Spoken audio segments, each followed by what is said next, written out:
Thinking about becoming an insurance adjuster in Texas, but not sure where to start? There's a lot of confusing information out there. Licenses, courses, exams, reciprocity, and it's easy to take the wrong first step. But in this video, I'll walk you through the 5-step process used by thousands of adjusters to get licensed in Texas.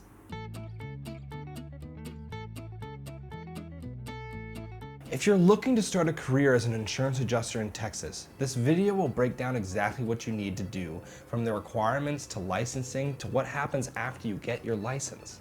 Basic requirements. First, let's talk about the basics. You should only get a Texas adjuster license if you're a resident of Texas, or if you live in a state that doesn't license adjusters and are getting a Texas designated home state license.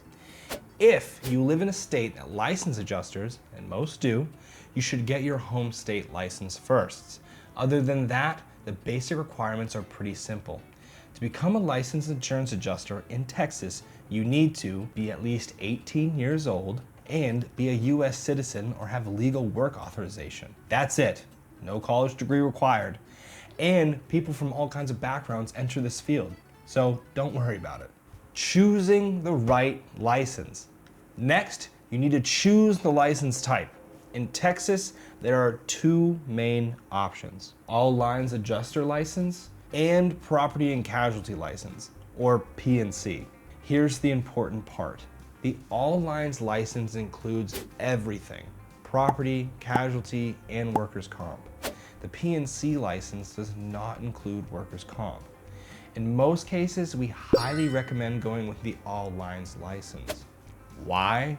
It gives you more job opportunities. It allows you to handle a wider range of claims.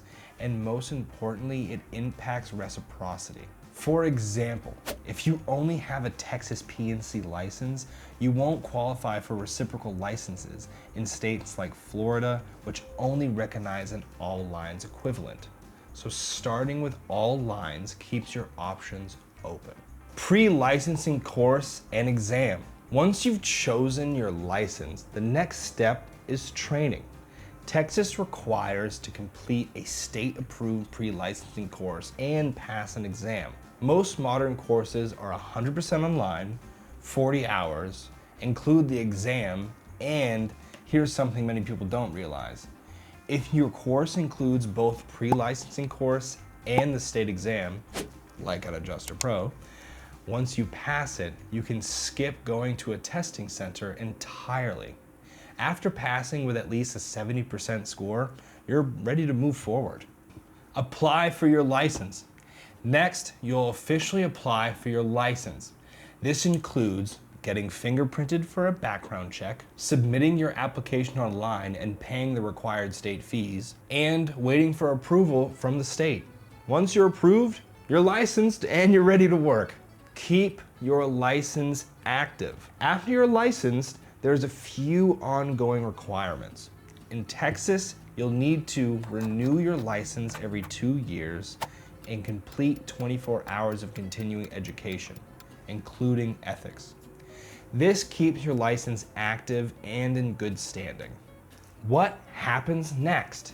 Once you're licensed, then that's when your career really begins. Many adjusters go on to apply for licenses in other states through reciprocity, learn estimating softwares like Xactimate, start working claims either as a staff adjuster or an independent adjuster. If you're ready to get started, check out the full step-by-step guide linked below. And if you're choosing a course, remember, starting with an all lines license gives you the most flexibility in the long term.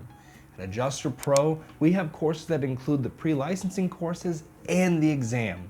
You can get all in one at AdjusterPro.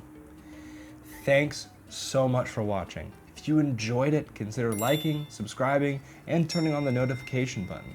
It will help you stay up to date on all things adjusting. And if you're exploring a career as an adjuster, make sure you're getting clear, honest information before you get started. Thank you so much for watching, and I will see you in the next video.